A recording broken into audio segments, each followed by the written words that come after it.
ছেলেটা চাকরি বাকরি করে বুঝলি এর বাড়ির কাজকর্ম একটু খেয়াল করে না, সবসময় বাবুগিরি দেওয়া হবে। আব্বা, কি তোমার সাথে আমার কিছু কথা আছে।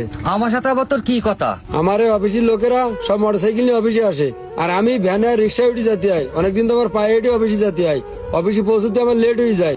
অফিসের বস আমার অনেক বকাবকি করে, তাই আমি এখন বাইক কিনবো, আমার 2 লাখ টাকা লাগবে। কি করলি 2 লাখ টাকা? ওরা আমার বিড়ি বাড়ি বেসেও তো 2 লাখ টাকা হবে না। আমিও সব কিছু জানি নি, তোমার কাছে একটা কথা বললি, তুমি শুধু গরিব মানুষ, এই বিডি বাড়ি ছাড়া আমার আর কিছু নেই, এসব উদাহরণ দাও।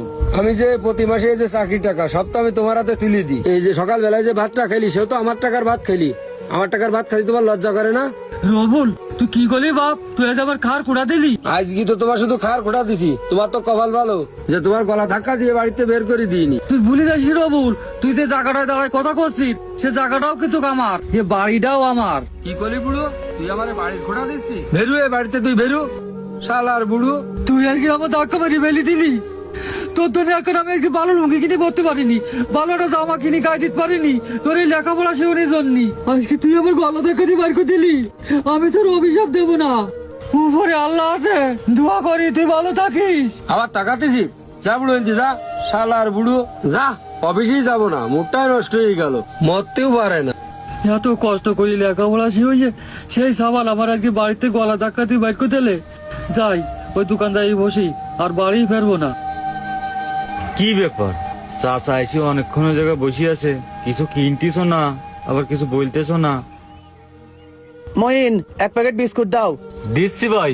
তরিকুল চাচা এনে কেন? চোখে পানি, খুব হৃদয় বিদারক অবস্থা। আজ কি তার কোনো কাজ কাম? তা আমার বিস্কুট ডানে আমি চলে যাই। চাচা এই জায়গায় সকাল ধরে বসে রয়েছে, 2 বাজি গেল, দোকান বন্ধ করবো, দেখি আসি।